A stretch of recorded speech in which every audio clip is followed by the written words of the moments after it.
Business, a person's occupation, profession, or trade. Connection, a relationship in which a person or idea is linked or associated with something else. Welcome to Business Connection.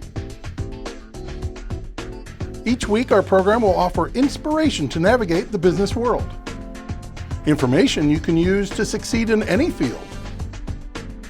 And we will help you focus on your goals. Join us now for Business Connection with your host, B.C. Clark. Well, hello everyone. This is B.C. Clark with the Business Connection. As you know, I interview business owners across the state. I interview entrepreneurs, startups, resources, and others. And today my guest is Aaliah Schaefer. Welcome to the show. Thank you for having me. Aaliah, tell us a little bit about yourself, and then we'll get into acting accordingly. Alrighty, so I am 22 years old. I just graduated college in December, so 17. I know. I studied criminal justice and political science, and my minor was in Black Studies. I was born and raised in Omaha. I bounced around as a kid a lot, so most of my childhood I actually spent in Stillwater, Oklahoma. Okay. And then we came back when I was in 7th grade, and so I've been here ever since. Ever since What do you then. think about Omaha? I didn't go to college in Omaha. I was actually living in Lincoln, but when I was in high school, I didn't really know much about Omaha. I was just like I live here. Now I actually love it because it is more of a bigger city. There's a lot of room for growth, and that's something that I love. Yes, positive change. I feel like you're one of those change makers. So talk to us a little bit about your, I'm going to call it an idea. Okay. That you've already kind of developed. Okay. Yeah, it's already there. Yeah. So talk to us a little bit about that, and let me just prelude that a little bit. We have lots of entrepreneurs, and a lot of times they may have an idea. Yep. You know, they'll come in and they'll say, I have this idea. So I call it the big idea, and I kind of wrote a program around it, in other words. And so, and a lot of times there's no study or no research that they've done, they just have the idea. Oftentimes, if they don't put some research into that idea, they usually lose it and they move on to something else. And then someone else starts it, and then they're like, that's my idea they stole. No, you left it, someone else picked it up. So I'm really excited about your organization. So talk to me a little bit about, and I love the name. Act Accordingly? Act Accordingly. So talk about that so we can. So Act Accordingly came about when I was actually working at the Boys and Girls Club of Lincoln, Lancaster County. And I didn't go to school to be an educator at any point in time, but I love kids and being able to make a difference, and knowing I grew up a lot like a lot of them, so the schools that we were in the most impoverished areas of Lincoln. Okay. So you're seeing kids in poverty, and then the education system is not the greatest, and then their grades are not great because when they're in school, they're physically there but not mentally there. Right. And then when they come to club, we have to basically pick up the slack of the education system. So what I decided was, okay, I want to make a difference in a way that prioritizes the kids' strengths. Yes. And when I started working there, actually when I got hired there, we had to take the Clifton Strengths Assessment. And once I did that, I became completely obsessed with it. I was like, this is amazing. And so Act Accordingly is actually it's more or less a subscription box service. And what I do is I'm basically the middleman between youth and then professionals in the community. So what I would like to do is, or what I've started doing actually, is partnering with nonprofits and classrooms, so like schools and stuff, to get their general curriculum. And then in the box, it's personalized based on their Clifton strengths, and then data that I gather from a personal interest survey. I love that. Yes, because you get deeper. And the thing too is that while you were there at the Boys and Girls Club, you had the ability to see them. They saw you as family because someone cared, someone is listening at me, someone is seeing that I have a need. And oftentimes kids that are in inner city don't have those things happen for them. you know, they're wished away like they're not going to ever be anything because of their situation. A lot of times kids, they're kids. Yes. This is the thing I think people just lose sight of. Oh, if you're 12, you're a kid, okay? You don't know, you can't drive yourself anywhere. Yep. So if your parents can't get you to school on time, it's not your fault. But why do kids have to suffer for that? Because I've heard teachers say, you better start coming to school on time. And what can the kids say? I can't drive myself. I can't drive myself. Well, that's your problem. So those are things that kind of also bring stress to a child that can't, you know, already they have problems at home. And so now the teacher, there's problems there, so they're getting the same interaction from home to school. So when do they have time to really concentrate? Exactly, and that's what Act Accordingly aims to do, is create that access. So there's a huge thing here, because our bus system isn't the greatest, and we don't have like a light rail or anything, is transportation. So we're currently in the works of trying to figure that out. So say kids are coming to us with these transportation problems. So like you just mentioned, okay, well, I can't get to school on time, or I can't get to school at all because my parents can't take me. Then it's, well, what can the community do to come together and create that transportation for them so they can go get that education or can take advantage of that opportunity? Yes, and that's the thing. I think a lot of people who are not in that situation, who have not been around that situation, don't think that the situation is there. Yep. And I have noticed that a lot. So a lot of the people that I actually went to high school with, I mean, they come from good families, and that's amazing. I'm like, I'm so glad that your family set you up for success and is doing the normal family things that they should. But it doesn't mean that all of the other things don't exist. I'm like, it exists heavily in Omaha. Yeah. Oh, so. yes. And the thing is that the emphasis doesn't always seem to be there. It's you know, not. And even you put people in places and the emphasis are still not there. And that's something that I've noticed actually recently, is a lot of companies and organizations are hiring outside like people to hire for the inside, when they should just be like, oh yes, well, this person has been here forever, knows the ins and outs of the company, organization. Let's put them in a position of power so they can actually make change, and then because they have the finger on what the change needs to be. And I think the problem, you're actually right, is that they go outside and they bring somebody in who doesn't know the community, doesn't know, and just go on what they think up here. And nothing happens. And that's it's one of the it's frustrating. We're thinking jinx. It is. So how do we change it? What do we do? What can we do that can facilitate change? So I think the number one thing that we have to do is we have to be able to create that positive change in the community, and starting with the younger generation. So it is, how can we get your foot in the door? How can we, who are in the community, align ourselves with the rest of the community? And I think that once we start working and Act Accordingly is doing all these things, and we need more middlemen, I think, in general. We you know, Lord knows we have enough Indians and chiefs, okay? I think that we need people who really understand. And unfortunately, when you hire a chief or, you know, or someone that's high up, they are looking at things from up here. They never look at what's happening on the ground. They expect the ground to do whatever they need to do, but they never see if there's an issue on the ground. And that's so I've noticed in a lot of different places, it's the vision that the higher-ups have is amazing. It's an amazing vision. But the people at the bottom, on the ground, do not have the same vision, because the people at the top are not there. That's right. And so for me, when it comes to, okay, how do you think about making change? Well, in order to be a great leader, you have to be of service to other people. It's based on how good you are at that. So for me specifically, I mean, I've said I've wanted to change the world since I was like 8 years old. And I was like, in order for me to do that, I have to be involved. So whether I'm a CEO or entry-level position, I'm going to align myself with everyone, because everyone needs to know what's going on. And how is it that you could be in a city and not know of the city? That's what I want to know.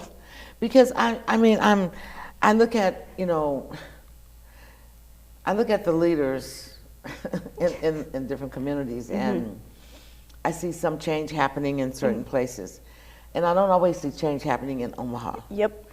I see people come in, people go out, you know, and usually I don't see anything they've impacted. Exactly. And the median age of Omaha is about 35, and so a huge emphasis is on keeping the youth in Omaha. So it is going to be a challenge to create those opportunities and all So that doesn't stuff, that mean that we need to kick all the people that's over 35 out these seats? You know, just some thought I'd of throw them that are in. great. Some of them are great. I mean, No, I know, I agree. Some, a lot But the of them thing are is not. that they're not speaking loud enough. No, they're not. And then and it's I- and I people think like that's me, Yeah. who's 22, and I'm like, So- let's get this. So every 60, 50, whoever they are, Yeah. needs someone on the side of them, like on that shoulder. You know, you have Yep. the good and the bad. Yeah. Have on the shoulder saying, really, is that what you're going to do? Come on now, you need to do more. And Yeah. be challenged to do it. And I think what happens, there's no challenges. There's not. I mean, the problems are there, but people to fight and stand behind the problem and look for change for the problem is not there.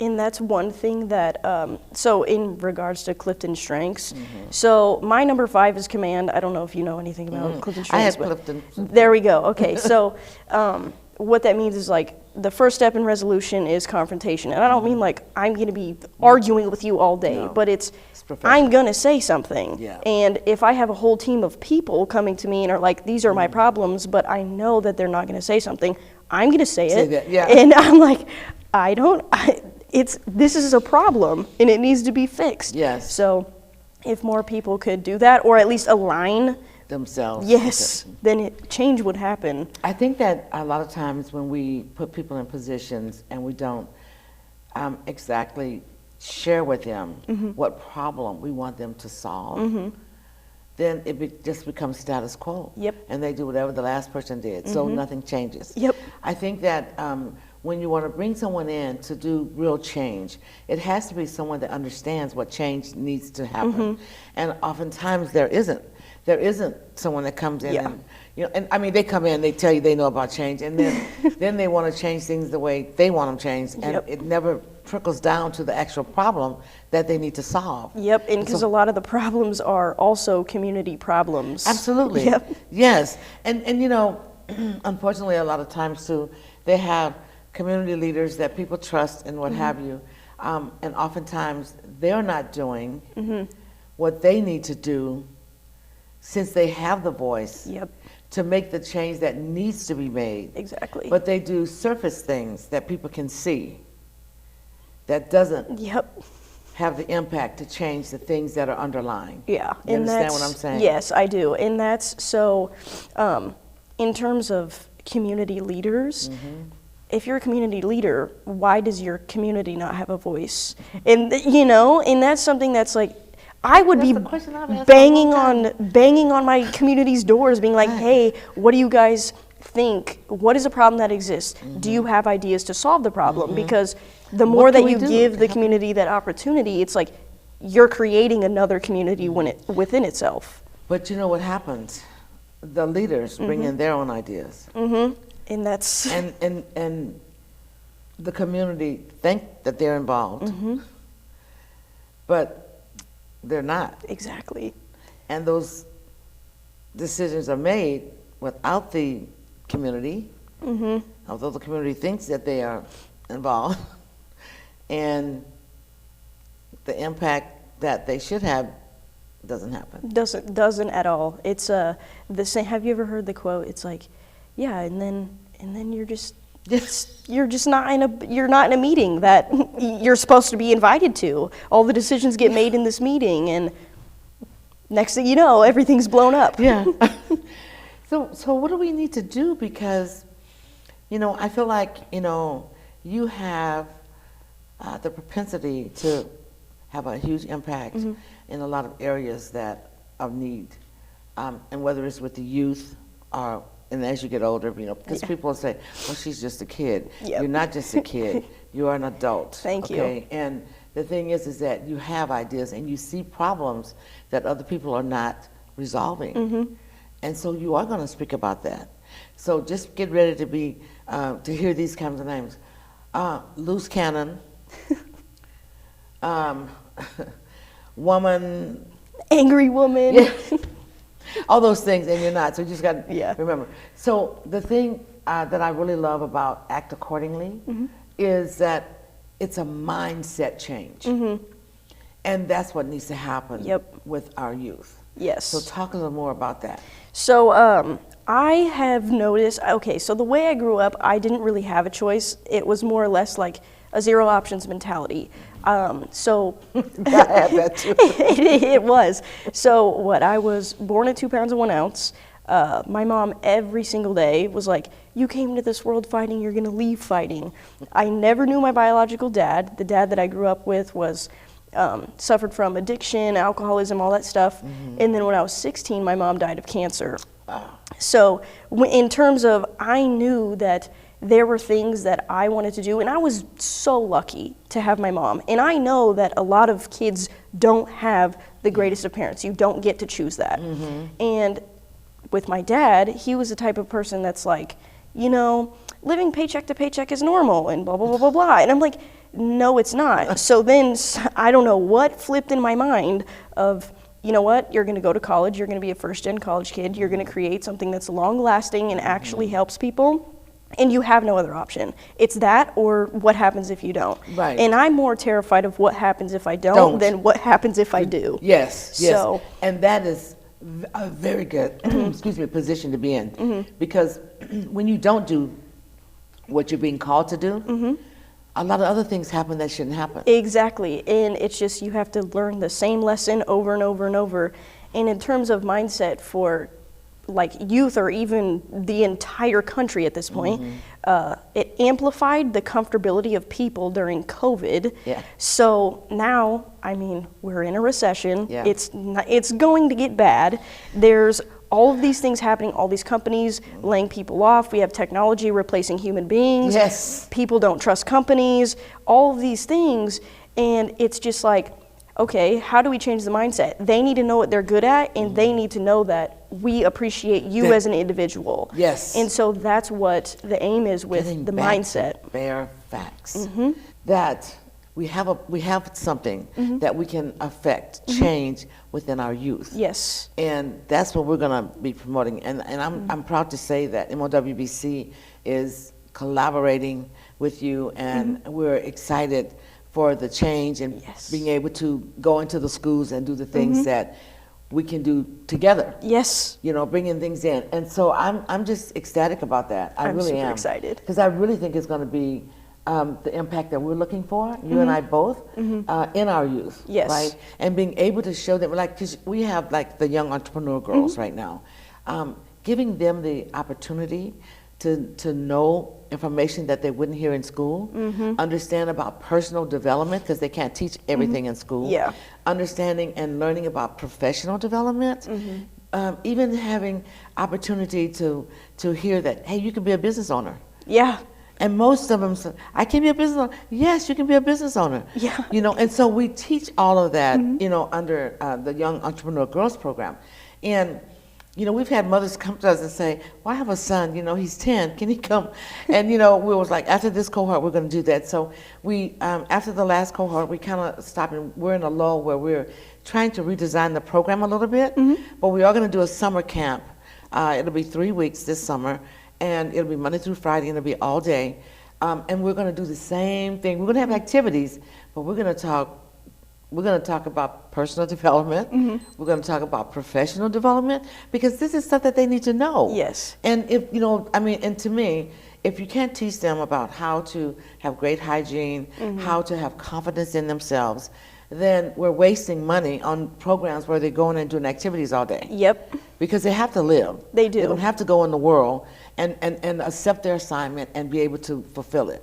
So if they don't have the groundwork, you know, for that, then where does that come from? It doesn't always come from parents. No. Especially if parents are working all the time, and I don't expect that to happen, because I'm, you know, I mean, I'm divorced. I was a single mother, so I understand that our load is heavy. Yes. You know, I mean, it's barely that you get home and can go through the homework with them, and then it's on to the next thing. And so they're, you know, we talk about communities and saying kids are raised by the village.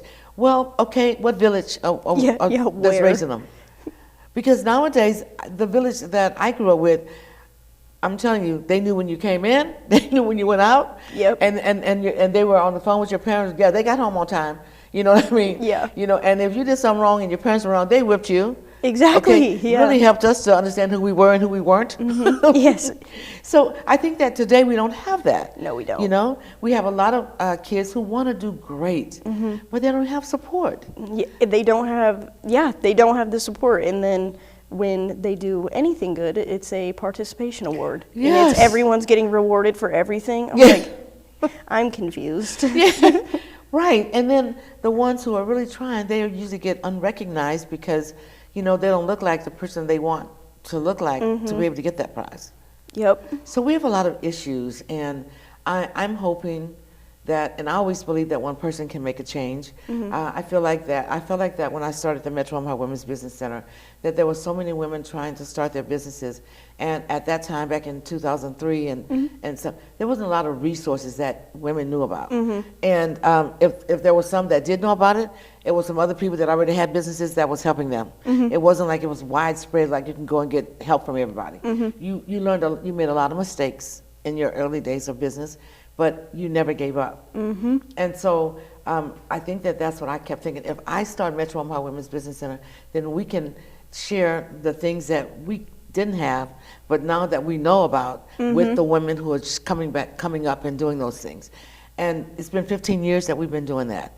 And I am really excited about that, but I'm more excited about lifting up. There's an arm I told you about at MOWBC that we've always wanted to lift up, and that was that 18 to 40. You know, that's your group. So I got you're it. going to be leading that, and and I'm excited about that, because then all of those things that act accordingly still is. I mean, that's great for Everyone. everyone. And okay? that's what I really wanted, was something that was, I mean, the main problem is access. So I wanted to create something that was inherently accessible to everyone, regardless. Right. And so with the target being, okay, anyone who wants to learn anything, take the Clifton Strengths Assessment, fill out the survey I made, and Yes. we'll get you going. Tell me your Yes. dreams, where you want to be, who you want to be doing it with, Yes. and I'm like, we got this. Yes, and we probably. Do you have any kind of collaboration with Clifton? I don't right now, just because I was in the middle of moving. Because I think it charges. Yep. So I think if we could probably have a collaboration with them, maybe get someone to support that part of it. Yep. So that people could take the Clifton Strength and then use your survey and answer those questions and things like that. It would give us insight on what things we need to do, that we can have the program be curtailed to each individual. Yes. Right? So there And should that's be what we'll do. 4.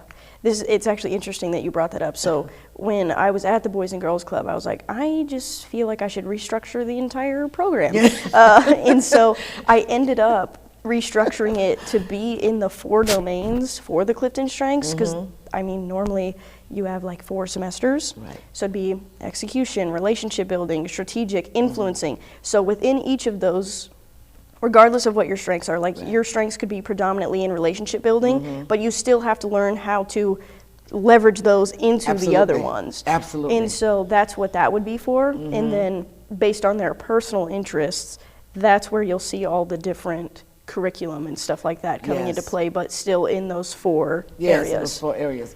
You know, and it's amazing that you say that, because Growth Wheel, when I'm talking about business right now, Growth Wheel has a wheel, and it's 4 quadrants on that wheel. And the 20 focus areas fits any industry that's ever been set.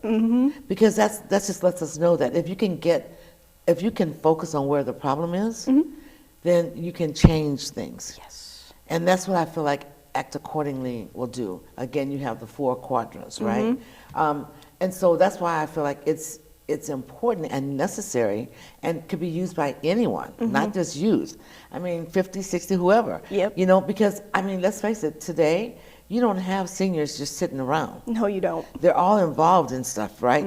And all the stuff that I've studied, that if you're active and you're a senior, you live longer, you don't have these these lows where you feel like you're not worth of anything. And so all of that helps everybody. Yes. So that program, Act Accordingly, is for everybody because we all lose it at some time or another. We do, yeah. And we need to understand, okay, this is, maybe this is that, but let's look at this. It's not that it's failure all around you, but what can you do, right? Yeah. And that will allow you to be able, okay, well, I can do this, I can do that. And let's face it, seasons change. Yep. So you may have been a programmer in the computer field for 25, 30 years. Maybe that's not where you want to be right now. Yeah. And so even though you have the left brain and you still think like that, that's good because you're going to probably need that in the next area that you're in that doesn't have anything to do with IT. Exactly. Like me, I mean, I was going to go to law school, and then I was like, I guess I'm just going to own a business. Well, and I was in IT for like almost 30 years. Yeah. From laying cable, PC, LAN, WAN, I mean, all of that. But the thing is that I think that when your seasons change, and you do get insights when your season starts to change. You don't just stay there. You have to move with that season, or you're just left out and you're out of place, and nothing is working. And that's why I always tell people, you have to watch your seasons, because if you're not watching your seasons, the seasons leave you. Yes, they do. And then you're wondering what happened. Now nothing at work is working because you were supposed to leave. Exactly. So. So, I mean, those are the things that I think is important. I think Act Accordingly kind of gives you those insights, And it can be used for onboarding, you name it. Assimilation, I mean, all of that, Anything. Yes. And that's the beauty of it. People look at programs that, this just does this, but this does a variety of things, keeping people involved and focused. And it's that's what's heavy needed. on collaboration. Yes. The amount of teachers and educators and trades collaboration workers. is my friend. I'm telling you. I never want to be a man on the island or a woman. Me either. It doesn't work. On the island, it doesn't work. You have to have collaboration. And I see so many organizations that don't collaborate.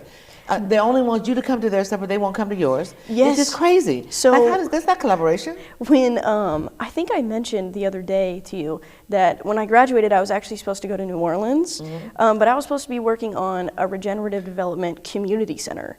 So that would be where you're bringing in. So a lot of nonprofits don't collaborate, and a lot of businesses don't. I mean, you could see it with the police even too. Like no one collaborates anywhere. No. But if you could put all of these people in organizations into one area, yes, they specialize in this, but it's a skip over here, and I can go ask you a question with someone who needs help. We're all in the same place, and then the community gets to come in, and it's like everything that I could possibly need is in one place. Is in one place. And it's so insightful. When I thought about the Small Business Clinic, it's one of the events that we have, and what I thought was that, and I think we have a couple minutes, but anyway, the Small Business Clinic is something we do every 6 months. It's like twice a year. And so we bring resources from everywhere, every resource that has anything to do with business in one room. I love it. And then businesses come and they go to all the tables. There's lawyers there, there's bankers, there's accountants, there's resources, SCORE, Nebraska, everything is in that room. And you'll be surprised at the number of people that don't take advantage. It's crazy, but we gotta promote that. Got to keep promoting it better, and we're seeing things change and more people are coming. Well, my God, this time went so fast, I don't even know what to say. So listen, thank you so much for being on the show. Of course. Again, this is Aaliah Schaefer with Act Accordingly. This young lady is 22 years old, and she's getting ready to blow up in Omaha, okay? So I'm already involved. That's all it is. But she's anyway, got dibs. Yeah. So thanks for being here, and thank you for listening to us today, and we'll be back next time. So have a great